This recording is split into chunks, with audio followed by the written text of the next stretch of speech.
everyone. This is Al Fadi, and I'd like to welcome you to a brand new series of videos that we will be making here under the umbrella of Political Islam. This time we are going to focus on the topic of slavery in Islam. With me here in studio, my dear friend and our brother here, Dr. Bill Warner.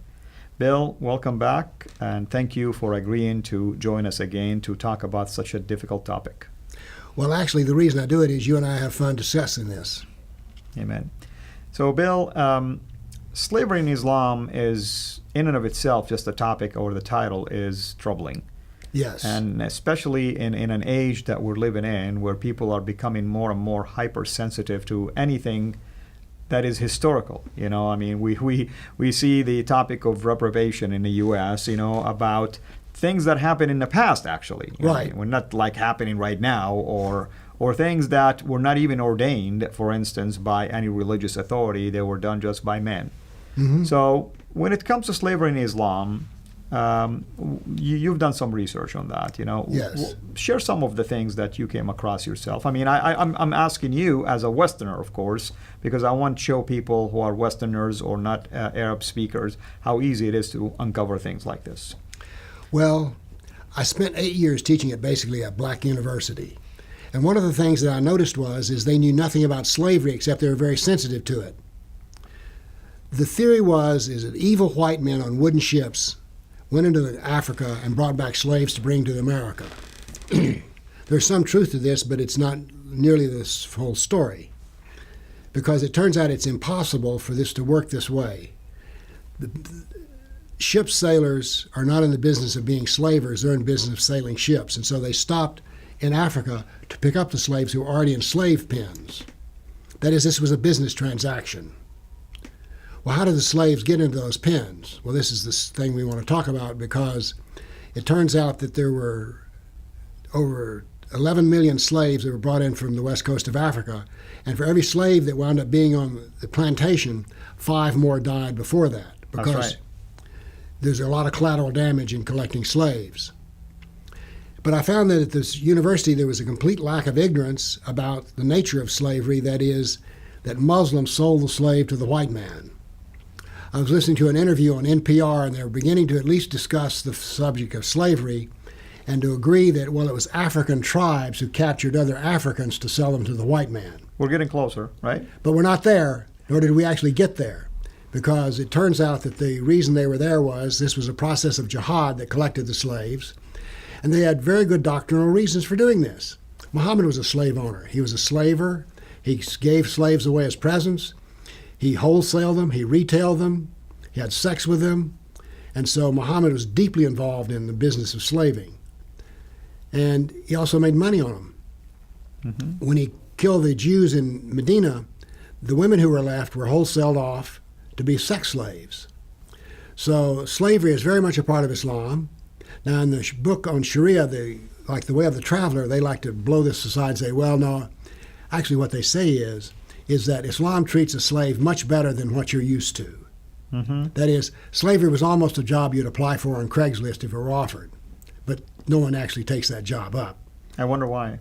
The ignorance can be seen. One of the most famous athletes in America was a man by the name of Muhammad Ali, but that was his new name. His old name was Cassius Clay. Now, what's interesting is that Cassius Clay was a white man who was an abolitionist. He fought for this freedom of slavery. And what did Cassius Clay take as his new name? Muhammad Ali. Muhammad was a slave trader and Ali was a slave trader.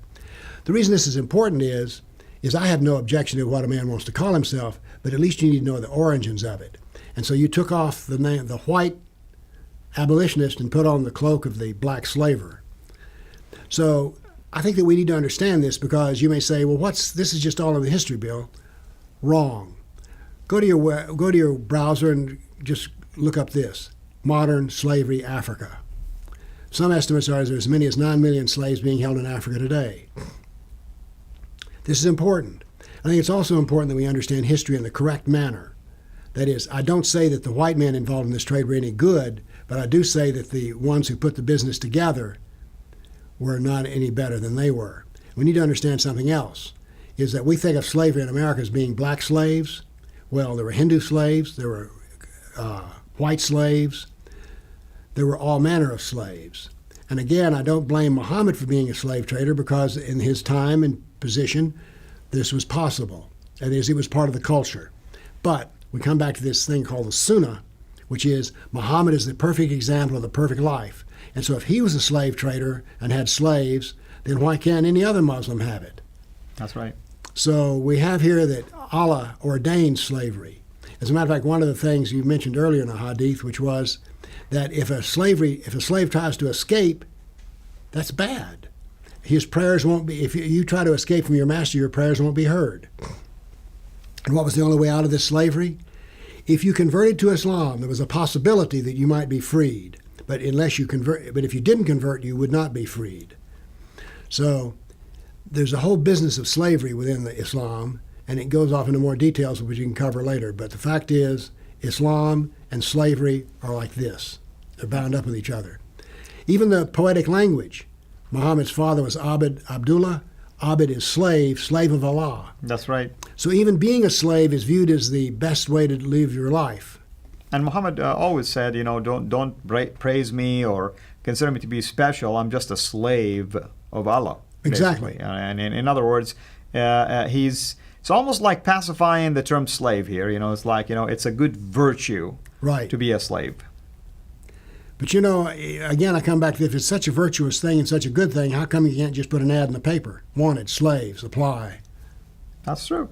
Doesn't happen. And let's talk about, does the Quran even endorses something like that? So chapter 33, verse 50 of the Quran says, Prophet, we have made lawful to you the wives to whom you have granted dowries, and the slave girls whom God has given you as booty, as reward in war, of course, or maybe you end up overtaking a tribe or something like that. You mentioned the story about the Jewish tribe, for instance, where the men were literally annihilated, killed, Yep. and now you're left with the woman, and the woman now become kind of like a product to sell and earn money off of them. Well, they did earn money. It turned a handsome profit. Yeah, absolutely. Now I know what somebody going to say. They're going to say, well, wait a minute.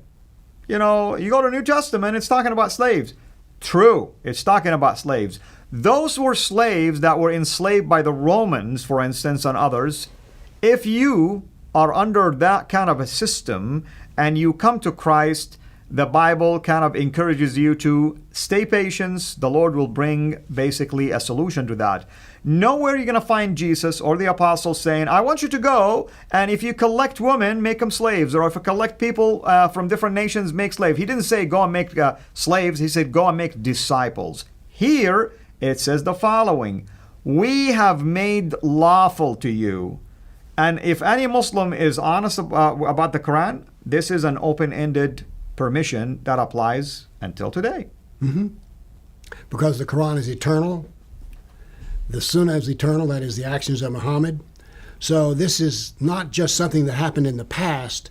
It is something that is forever a way to do business. Absolutely. Or a way to lead your life. Absolutely. And this one, by the way, came from chapter 33, verse 50. Chapter 23, verse 5 said the following, except with their wives and slave girls, for these are lawful to them. What is that talking about? The verse basically in context talks about that Muslim males are allowed to have sexual relationships basically with their wives and slave girls. They cannot have it outside of marriage, but if they're married, which is expected to have sexual relationship with your wife and your slave girls, which mean you're not married to her, remember? You own her, and therefore her body belongs to you. There's something interesting, by the way, about this, which is that if you're captured and you have a husband, since Muslims are forbidden to have sex with another man's wife, when you're captured, you're automatically divorced. That's right. That's right. And the scripture indeed talks about the fact that even if a slave, like you said, before she was captured, was a married person, by virtue of being a slave now, you can kiss your marriage goodbye because you're no longer obligated to that marriage, but now you're mine. I decide what to do with you. And this is the kind of teaching that are found in the Quran in many chapters. You go to chapter 4, verse 92, 5, verse 89, 58, verse 3, and the list can go on and on and on. All that to say is that this idea that Islam came to elevate the status of women, I'm not so sure really what polite word I need to use to say this is nothing but hogwash, okay? It is hogwash. There is no founding for it. I appreciate the fact that somebody feels uncomfortable about the teaching and try to come up with ways to at least justify that it was something in the past or whatever. No, we're talking about the Quran, that if you are telling me the Quran applies to the past, then you're saying the Quran can be changed. Find me a reasonable Quranic scholar that will agree with you. You won't find anyone. You won't find one anywhere. And if you find them, make sure they issue a public fatwa, and let's see what happens if they do something like that. Yeah. So one of the things I found interesting about slavery is that it was so integrated into Islamic society.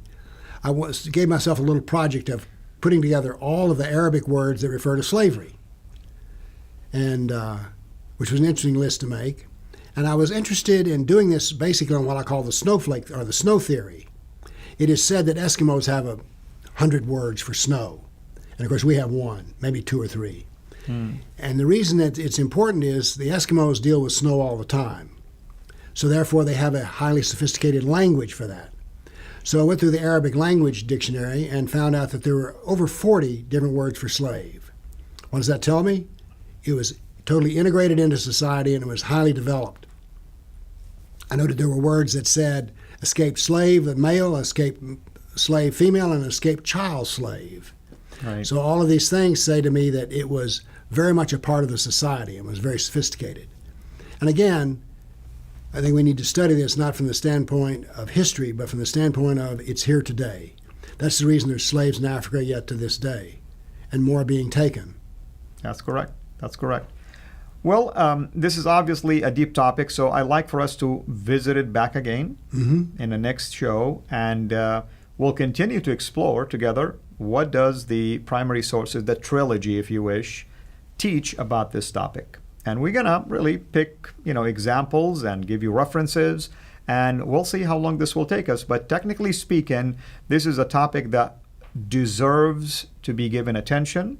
I know myself and Dr. Jay Smith did a number of those, episodes on this particular topic, and we talked about the trade, the slave trade, basically, and this idea that it's Westerners versus Muslims, for instance, and we covered all of that. But here we want to revisit it one more time, myself and Dr. Bill Warner, and now we want to show you also other references from the Quran and the Hadith that endorses slavery. And it really has no regard in terms of women being married, women being young, and so on and so forth. So until we meet again, hang tight. Lord bless you. Thank you for watching. Please like our video, and we encourage you to subscribe to our YouTube channel, CIRA International. And be sure also to click the bell so that you receive notifications whenever we upload new videos into the channel. And finally, I like to prayerfully encourage you to become a patron through Patreon. Your giving is much needed and will enable us to produce more and more of videos like this so that we can publish them on a weekly basis. So thank you in advance.